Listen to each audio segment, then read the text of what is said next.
Bonjour à tous les esprits curieux. Peter Parker, alias Spider-Man, atteint un sommet inédit dans sa vie de super-héros. La ville de New York, autrefois méfiante, l'érige désormais en véritable icône. Les enfants portent des masques à son effigie, rêvant de voltiger entre les gratte-ciel, tandis que les adultes, marqués par les épreuves du quotidien, voient en lui un symbole d'espoir et de résilience. Cette reconnaissance publique n'est pas anodine. Elle marque un tournant dans la saga, où le héros n'est plus seulement un justicier solitaire, mais un modèle pour toute une génération. Sur le plan personnel, Peter Parker goûte enfin à un bonheur qu'il croyait inaccessible. Sa relation avec Mary Jane Watson s'épanouit, malgré les cicatrices du passé. Il envisage sérieusement de la demander en mariage, comme en témoigne la scène du restaurant où il sort la bague, hésitant, submergé par l'émotion. Ce geste, loin d'être anodin, symbolise son désir de concilier sa vie de héros et celle d'homme ordinaire, de s'ancrer dans une normalité qu'il n'a jamais vraiment connue. Mais cette période faste a un revers. La reconnaissance dont il jouit nourrit peu à peu son arrogance. Peter, autrefois humble et tourmenté par la culpabilité, commence à se voir comme invincible. On le voit se contempler dans le miroir, sourire satisfait, savourant sa popularité. Cette évolution psychologique est subtilement mise en scène. Chaque regard, chaque posture trahit une confiance nouvelle, mais aussi un début de déconnexion avec ses valeurs profondes. Il oublie que sa force résidait dans l'humilité et l'empathie, s'éloignant progressivement de ceux qu'il aime vraiment, notamment Mary Jane et sa tante May. Dans l'ombre, un autre drame se joue. Harry Osborn, meilleur ami de Peter et fils du défunt Bouffon Vert, est consumé par la douleur et la soif de vengeance. Il endosse l'identité du nouveau Bouffon et attaque Peter dans une séquence spectaculaire sur les toits de New York. Ce combat, d'une brutalité rare, ne se limite pas à l'affrontement physique. Il symbolise la rupture définitive d'une amitié autrefois indéfectible. Les chorégraphies de combat, les regards échangés, tout souligne la profondeur de leur relation brisée. L'issue de ce duel laisse Harry amnésique, hospitalisé, entouré de médecins. Cette amnésie, loin d'être un simple ressort scénaristique, offre à Peter un répit fragile. Mais elle s'accompagne d'une culpabilité sourde. Peter sait que la violence de leur affrontement a des conséquences irréversibles. La relation entre les deux hommes devient alors un jeu d'équilibre, entre mensonges, remords et espoir de réconciliation. Parallèlement, un nouveau personnage fait son entrée, Flint Marko. Père désespéré, il s'évade de prison pour tenter de sauver sa fille gravement malade. Sa transformation en homme sable, suite à un accident dans un accélérateur de particules, est l'une des séquences les plus marquantes du film. On y voit un homme littéralement décomposé, puis recomposé par le sable, métaphore visuelle de sa propre identité brisée. Malgré ses nouveaux pouvoirs, Marko reste hanté par l'amour qu'il porte à sa fille et la culpabilité de ses actes. Cette dualité en fait un antagoniste complexe, loin du simple criminel. Une nuit, un événement inattendu bouleverse l'équilibre déjà précaire de Peter. Une météorite s'écrase dans un parc, libérant un symbiote extraterrestre. Cette substance noire, visqueuse, s'attache au costume de Spider-Man, fusionnant avec lui. Ce n'est pas qu'un simple gain de puissance, le symbiote agit comme un miroir déformant, amplifiant les pulsions les plus sombres de Peter. La mise en scène, avec la matière noire rampant sur le tissu rouge et bleu, symbolise la contamination progressive de l'âme du héros. Sous l'influence du symbiote, Peter change radicalement. Il devient plus fort, plus rapide, mais aussi plus agressif et impulsif. On le voit affronter ses ennemis avec une violence inédite, mais aussi blesser ceux qu'il aime, notamment Mary Jane, lors d'une dispute déchirante. Sa personnalité s'assombrit. Il se laisse envahir par la colère, la jalousie et le désir de vengeance, perdant peu à peu le contrôle de lui-même. Cette descente aux enfers est illustrée par des scènes où Peter, autrefois bienveillant, adopte des attitudes arrogantes, voire cruelles envers son entourage. La ville qu'il adulait commence à douter. Les journaux titrent sur un Spider-Man devenu controversé. La foule murmure, certains effacent ou déchirent ses affiches. Cette évolution de l'opinion publique est cruciale. Elle montre que le statut de héros est fragile, soumis au regard changeant de la société. Spider-Man n'est plus seulement un sauveur, mais aussi un sujet de débat, voire de peur. Les destins de Peter, Harry, Marko et du symbiote s'entrelacent inexorablement. Chacun porte ses propres blessures, ses propres quêtes de rédemption ou de vengeance. Le montage des visages, entre ombre et lumière, souligne la complexité de leur trajectoire. Cette toile narrative, dense et ramifiée, prépare la naissance de Venom, incarnation ultime de la part d'ombre de Spider-Man.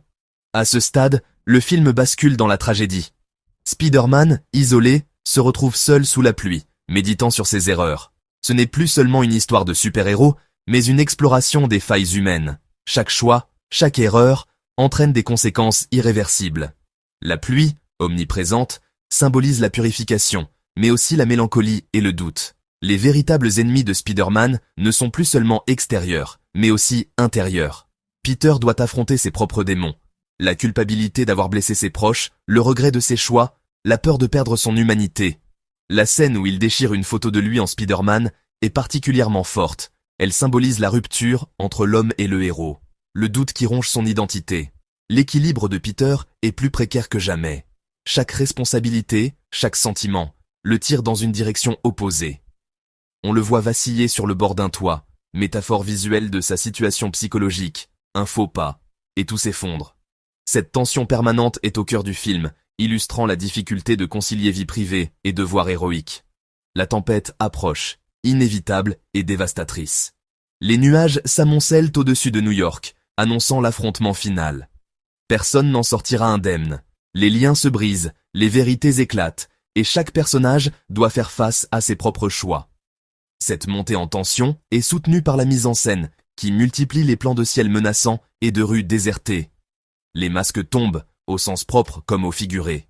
Peter, Harry, Marco, tous sont confrontés à leur vérité intérieure. Les secrets enfouis refont surface, bouleversant les repères de chacun. Le gros plan sur le masque retiré de Spider-Man incarne ce dévoilement. Il n'y a plus de place pour la dissimulation. Chacun doit assumer ses actes et ses faiblesses. Le destin de Spider-Man ne tient plus qu'à un fil, littéralement et symboliquement. Suspendu entre lumière et obscurité, il incarne la fragilité de l'âme humaine face à la tentation et au doute. La ville retient son souffle, attendant de voir si, malgré tout, Peter saura se relever, affronter ses démons et redevenir le héros dont elle a besoin.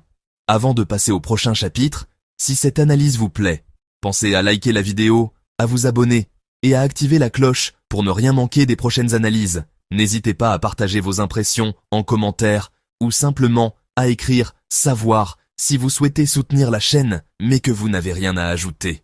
Merci à tous pour votre soutien et on continue tout de suite avec la suite de Spider-Man 3.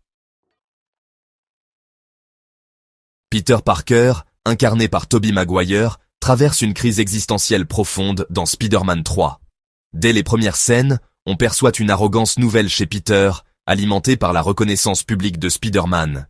Il savoure sa popularité, mais cette confiance excessive masque un sentiment d'impuissance latent, hérité de ses échecs passés et de la perte de son oncle Ben. Par exemple, lors de la cérémonie où il reçoit la clé de la ville, Peter se laisse griser par l'adulation, ignorant les signaux de détresse de Mary Jane. Cette scène illustre parfaitement la dualité de son personnage. Un héros adulé, mais un homme de plus en plus isolé dans sa vie privée. L'arrivée du symbiote noir agit comme un catalyseur, exacerbant les défauts de Peter. Sous son influence, il devient impulsif, agressif et perd peu à peu le contrôle de ses émotions.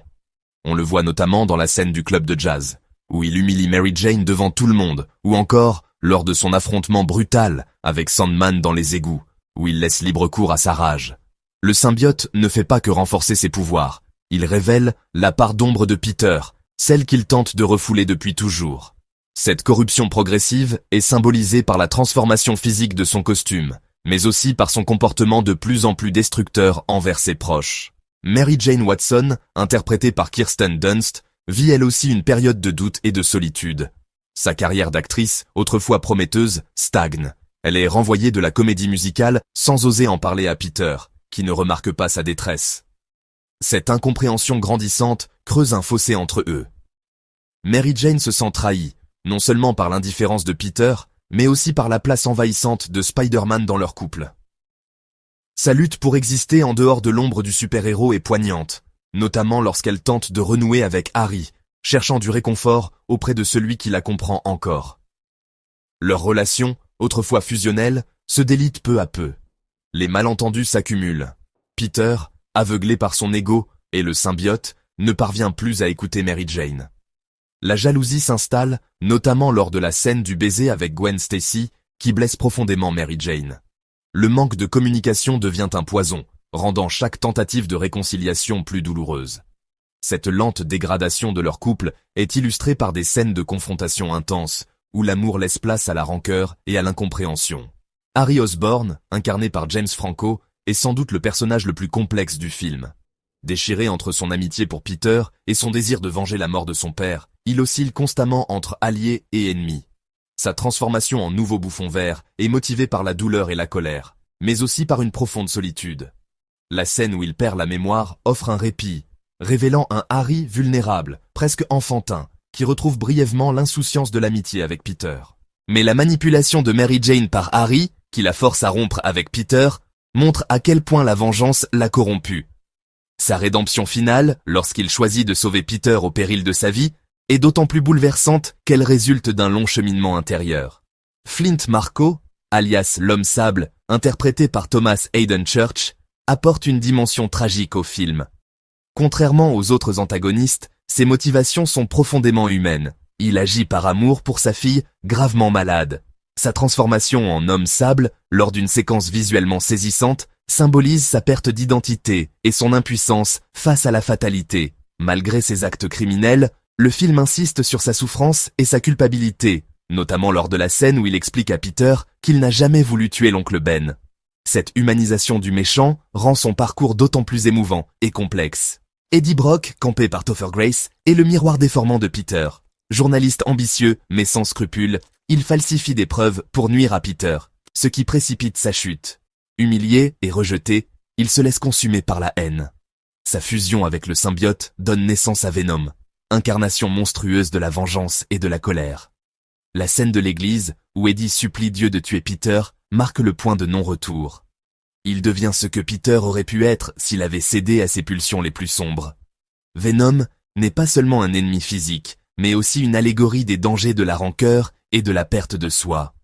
Chacun de ces personnages agit comme un miroir pour Peter Parker, révélant ses doutes, ses peurs, mais aussi ses espoirs. Harry incarne la tentation de la vengeance. Flint Marko, la douleur du sacrifice. Eddie Brock, la dérive vers la haine. Et Mary Jane, la quête d'amour et de reconnaissance.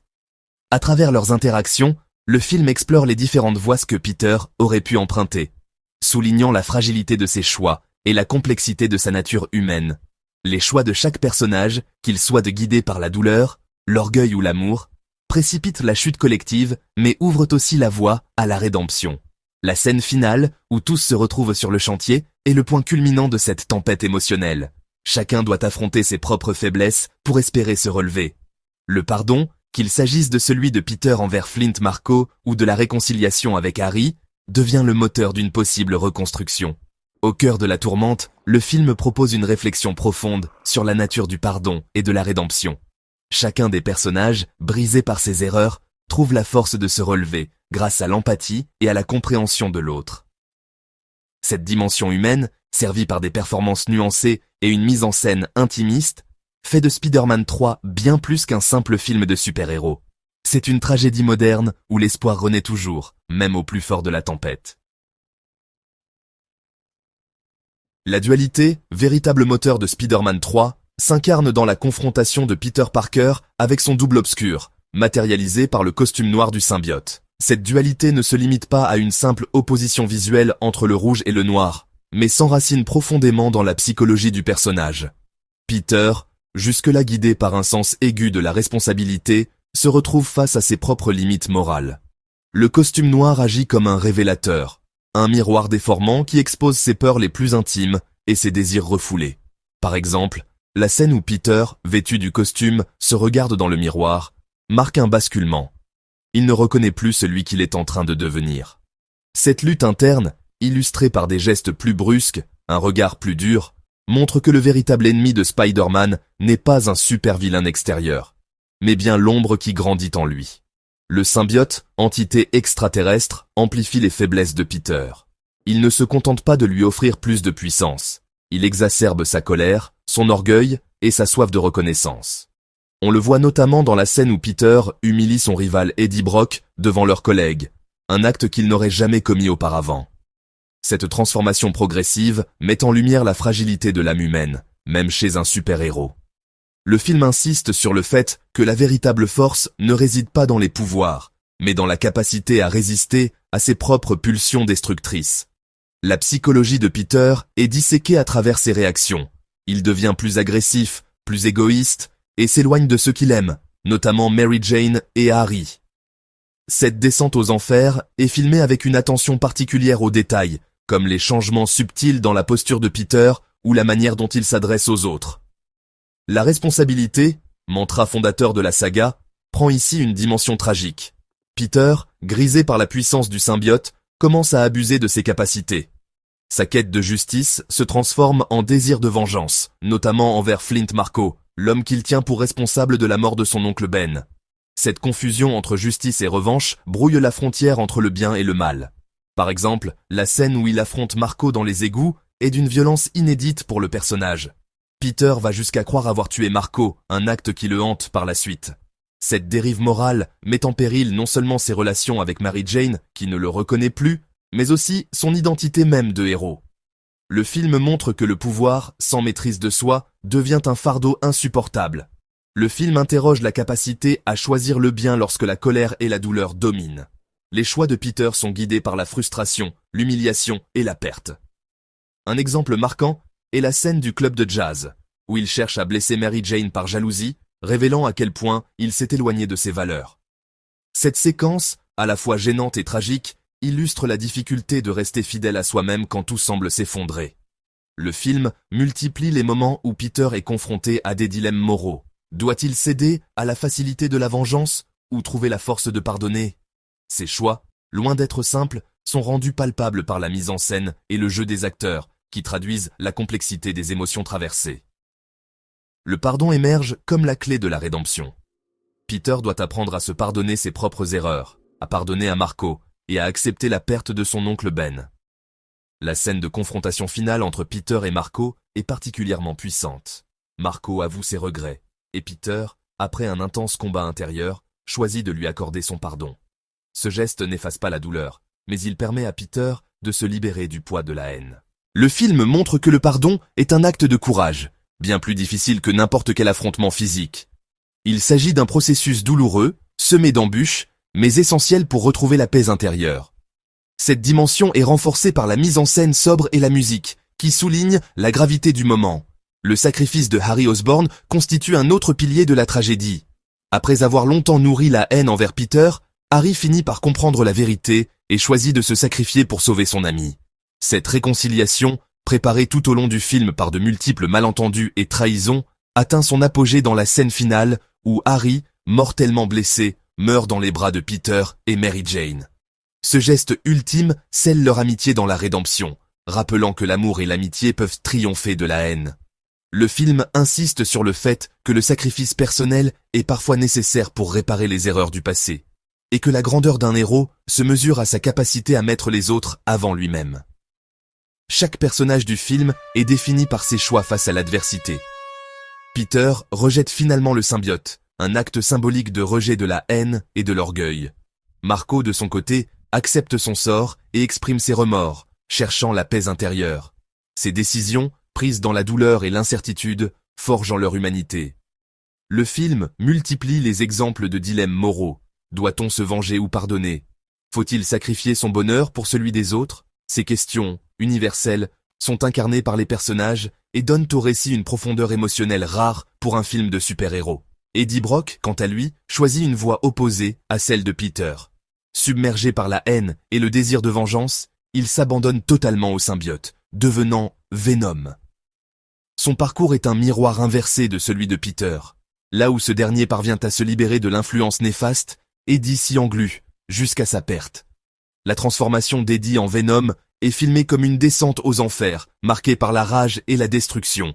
Ce contraste met en lumière le message central du film. La colère et la vengeance peuvent détruire une âme, tandis que le pardon et l'acceptation ouvrent la voie à la rédemption.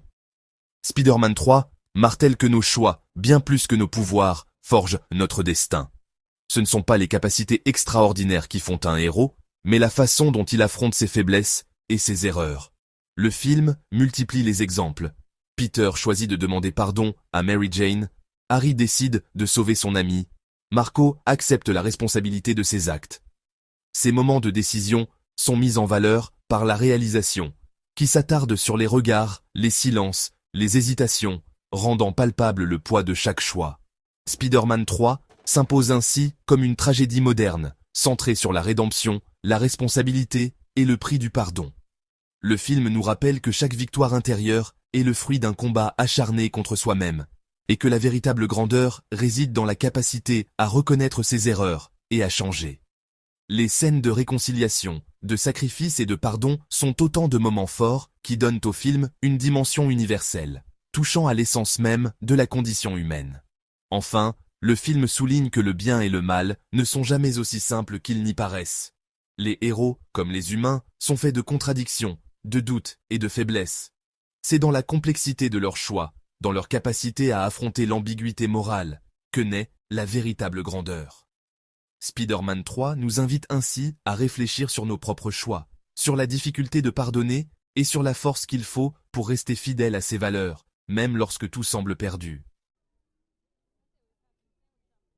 Sam Raimi livre un spectacle visuel audacieux, où chaque plan semble pensé pour maximiser l'impact émotionnel et narratif. Il multiplie les mouvements de caméra vertigineux, comme lors des séquences de voltige de Spider-Man à travers New York, où la caméra épouse littéralement la trajectoire du héros, plongeant le spectateur au cœur de l'action. Les effets spéciaux, loin d'être de simples artifices, servent la narration. Ils traduisent l'évolution psychologique des personnages, notamment à travers l'utilisation du symbiote et de l'homme-sable.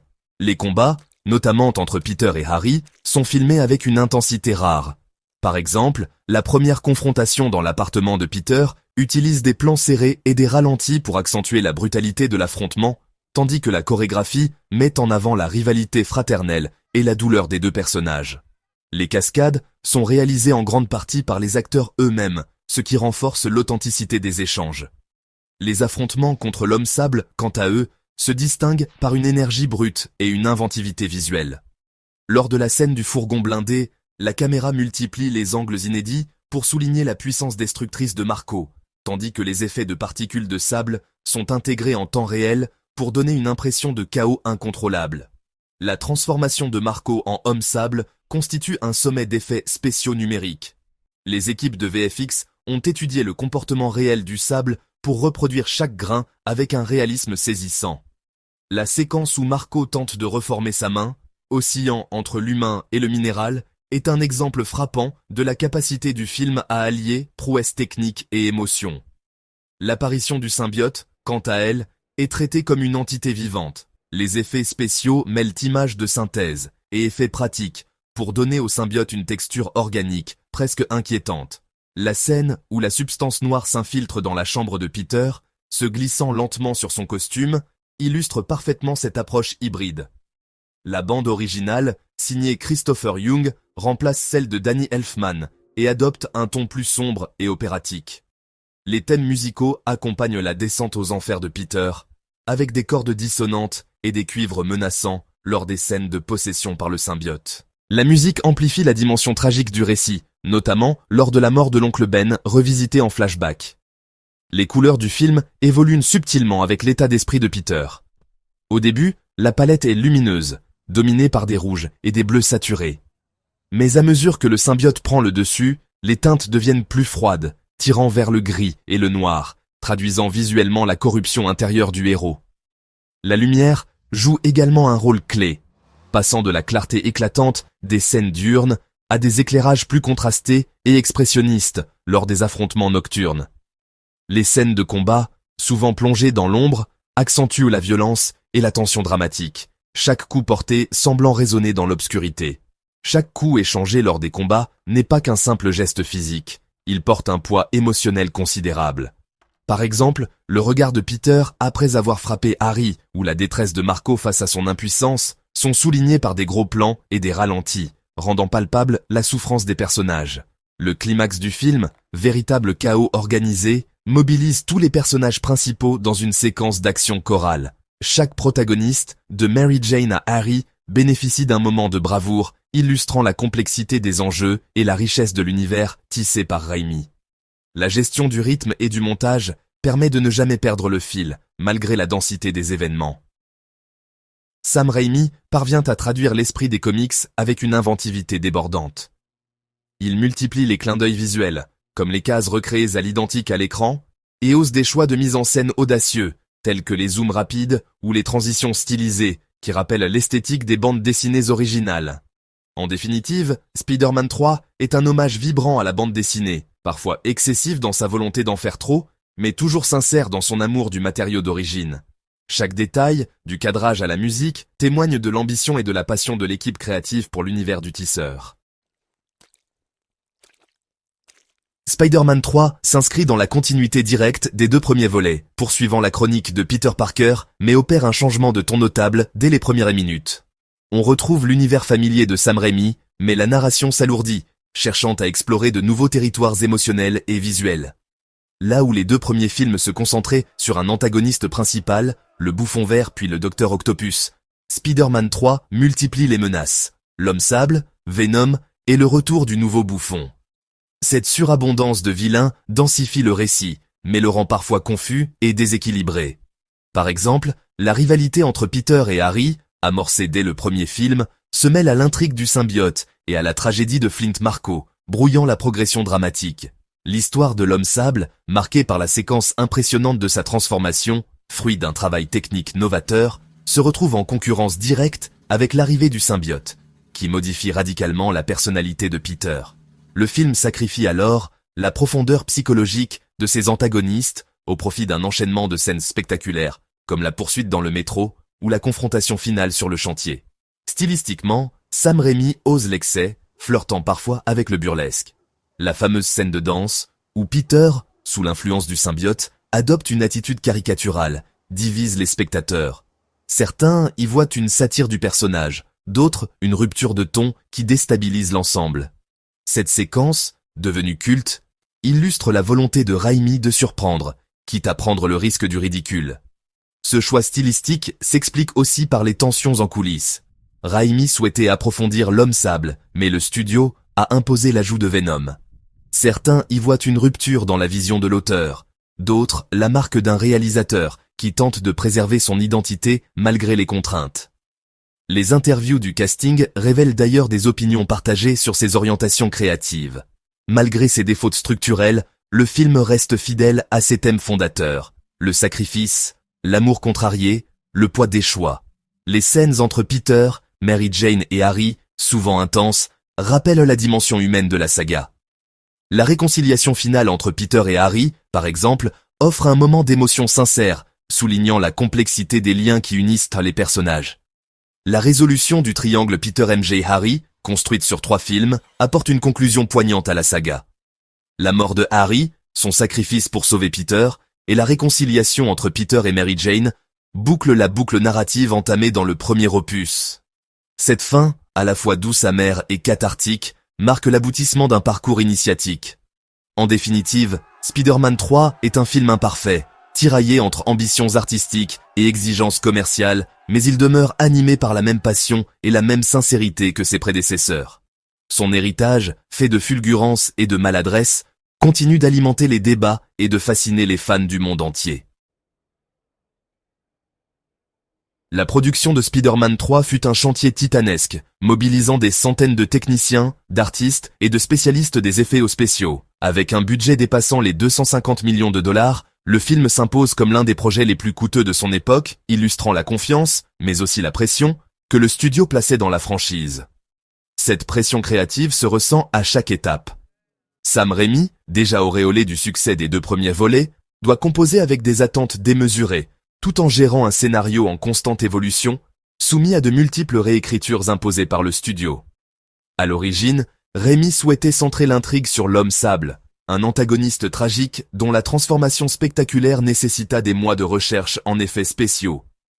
Les équipes ont développé de nouvelles techniques pour simuler le mouvement du sable, donnant naissance à des séquences visuellement inédites, comme la scène de la reconstitution du corps de Marko. Parallèlement, la rédemption de Harry Osborn occupe une place centrale. Franco s'investit dans un jeu nuancé, oscillant entre vengeance et amitié, illustré par la scène poignante de la cuisine, où le passé et le présent s'entrechoquent. Mais le studio, soucieux de satisfaire les fans, impose l'introduction de Venom. Ce choix bouleverse l'équilibre du récit, forçant l'ajout de sous-intrigues et de personnages secondaires, ce qui alourdit la narration. L'exemple le plus frappant reste la scène du club de jazz, symptomatique de cette volonté de tout intégrer, quitte à perdre en cohérence. Le choix de Topher Grace pour incarner Venom surprend alors le public et la critique. Connu pour ses rôles comiques, il incarne un Eddie Brock plus vulnérable et manipulateur que dans les comics, ce qui divise les fans, mais offre une lecture plus psychologique du personnage. Pour Raimi, Grace représente un miroir sombre de Peter Parker. Même ambition, même fragilité, mais dévoyée par la jalousie et la rancœur. Cette dualité se retrouve dans la scène du confessionnal, où les deux personnages se confrontent indirectement. Thomas Haden Church livre une performance bouleversante en Marco, rendant le personnage à la fois terrifiant et profondément humain. Les décors monumentaux, comme le chantier de construction ou la ruelle inondée de sable, témoignent de l'ambition visuelle du film. L'entraînement physique des acteurs est à la hauteur du défi. Maguire réalise lui-même de nombreuses cascades, tandis que les équipes techniques conçoivent des dispositifs inédits pour filmer les combats aériens, comme la poursuite entre Spider-Man et le bouffon. Malgré les tensions et les compromis, l'équipe parvient à livrer un spectacle d'une ampleur rare, alternant scènes intimistes et séquences d'action survoltées, comme l'impressionnante bataille finale sur les échafaudages. Le film est le fruit de compromis permanents, d'une ambition démesurée et de défis techniques inédits. Les équipes d'effets de spéciaux repoussent les limites du possible, notamment pour donner vie au symbiote et à l'homme sable. Deux prouesses saluées même par les détracteurs du film. Spider-Man 3 apparaît ainsi comme un colosse aux pieds d'argile. Fascinant par sa grandeur, ses ambitions visuelles et émotionnelles, mais fragilisé par ses faiblesses structurelles et ses compromis forcés. Un film somme, à la fois aboutissement et point de rupture pour la saga. Lors de sa sortie en mai 2007, Spider-Man 3 est un véritable phénomène mondial. Les files d'attente s'étendent devant les cinémas. Les avant-premières affichent le complet, et le film bat des records au box-office, récoltant plus de 890 millions de dollars à l'international. Pourtant, derrière cet engouement massif, une fracture se dessine rapidement entre la réception du public et celle des critiques. Les critiques reprochent au scénario d'être surchargé, pointant du doigt la multiplication des intrigues et des antagonistes, le triangle amoureux, l'arc du symbiote, la rédemption de Harry, l'introduction précipitée de Venom. La fameuse scène de danse de Peter Parker, devenue virale, cristallise les débats. Pour certains, elle incarne l'excès et la maladresse du film. Pour d'autres, elle révèle une audace comique assumée, qui sera détournée en mème sur Internet pendant des années. Beaucoup de spectateurs, notamment les fans de la première heure, voient dans Spider-Man 3 une conclusion en demi-teinte à la trilogie de Sam Raimi. Les discussions en ligne s'enflamment. Certains regrettent la complexité narrative, d'autres dénoncent le traitement de Venom, jugé trop superficiel. Pourtant, au fil des années, une réévaluation s'opère. Des fans redécouvrent le film, soulignant ses qualités visuelles, la performance nuancée de Tobey Maguire et la profondeur émotionnelle de certains arcs, comme la réconciliation entre Peter et Harry. Aujourd'hui, de nombreux analystes et passionnés saluent l'audace de Sam Raimi. Ils mettent en avant sa capacité à mêler le burlesque et le tragique, à explorer la dualité de Peter Parker et à injecter une sincérité rare dans un blockbuster. Certains voient dans la fameuse scène de danse une satire du personnage, une façon de montrer la corruption du héros par le symbiote, tout en rendant hommage à l'humour décalé des comics originaux. Spider-Man 3 est désormais étudié dans les universités et les écoles de cinéma. Il sert d'exemple pour analyser les défis de la production hollywoodienne, la pression des studios et la gestion des attentes du public. Les étudiants décortiquent ses erreurs, comme la surabondance de sous-intrigues, mais aussi ses ambitions, notamment dans la mise en scène et la direction artistique. Le film devient un objet de fascination, à la fois pour ses faiblesses et pour sa capacité à susciter le débat. L'influence de Spider-Man 3 sur Hollywood est indéniable. Le film marque un tournant dans la façon dont les studios abordent les adaptations de comics. Il met en lumière les risques d'une surcharge narrative, mais inspire aussi une nouvelle génération de réalisateurs à explorer la psychologie des super-héros. Des films comme Iron Man ou The Dark Knight, sortis l'année suivante, s'appuient sur ces leçons pour proposer des récits plus cohérents et des personnages plus complexes. Spider-Man 3 symbolise la fin d'une époque, celle des premiers blockbusters de super-héros portés par une vision d'auteur. Il précède de quelques mois la révolution amorcée par Iron Man et The Dark Knight, qui vont redéfinir les codes du genre et ouvrir la voie à l'ère des univers partagés et des franchises tentaculaires. L'héritage de Spider-Man 3 est donc bien plus complexe qu'il n'y paraît. Il incarne à la fois les limites d'un système et la singularité d'un auteur, et continue d'alimenter les discussions, les analyses et la fascination, près de 20 ans après sa sortie. Spider-Man 3 n'est pas simplement une suite décevante, comme on l'a souvent résumé à sa sortie. C'est un film complexe, tiraillé entre les ambitions de son réalisateur et les exigences du studio, qui a marqué un tournant dans l'histoire des blockbusters. Malgré ses défauts, il s'impose comme une œuvre imparfaite mais essentielle, car il ose explorer la chute de son héros. Peter Parker, incarné par Tobey Maguire, traverse une crise identitaire profonde, illustrée par la fameuse séquence du Peter Parker emo, devenu culte et souvent parodié. Le film force Peter à affronter ses démons intérieurs, notamment à travers le symbiote qui amplifie ses défauts et ses frustrations. Cette dualité est illustrée par des scènes marquantes, comme la confrontation avec Harry Osborn ou la rupture avec Mary Jane, qui donnent une dimension psychologique rare au genre super-héroïque. En ajoutant cette maturité, Sam Raimi va à contre-courant des attentes du public, privilégiant l'introspection à l'action pure. Il aborde des thèmes comme le pardon, la culpabilité et la rédemption, notamment à travers l'arc du Sandman, dont la motivation tragique humanise le personnage. Le film ose l'excès, que ce soit dans la multiplication des antagonistes ou dans l'émotion brute de certaines scènes. Cette surabondance, souvent critiquée, témoigne d'une volonté de tout donner, quitte à frôler la saturation narrative. Spider-Man 3 marque ainsi la fin d'une époque où la vision d'auteur pouvait encore s'imposer dans les superproductions. Après ce film, Hollywood privilégiera davantage le contrôle des studios et la standardisation des franchises, au détriment de la singularité créative. Son succès commercial colossal, avec plus de 890 millions de dollars au box-office mondial, a prouvé la puissance de la marque Spider-Man. Mais ses défauts structurels ont servi de leçon à toute l'industrie. Les studios ont compris l'importance de l'équilibre entre ambition narrative et cohérence scénaristique. Aujourd'hui, Spider-Man 3 est à la fois moqué pour ses excès et défendu pour sa sincérité. Les fans se sont réappropriés ses scènes les plus extravagantes, comme la danse de Peter dans la rue, qui est devenue un phénomène internet. Le film est ainsi devenu culte, non seulement pour ses scènes mémorables, mais aussi pour la passion qu'il suscite encore, que ce soit dans les conventions, les vidéos d'analyse ou les hommages de fans. Sa réhabilitation récente, portée par une nouvelle génération de critiques et de spectateurs, prouve que son héritage est bien plus positif qu'on ne l'imaginait à l'époque.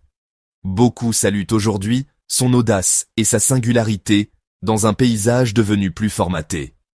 Spider-Man 3 reste le testament de l'ambition de Sam Raimi, un réalisateur qui a su imposer sa patte, même sous la pression du studio.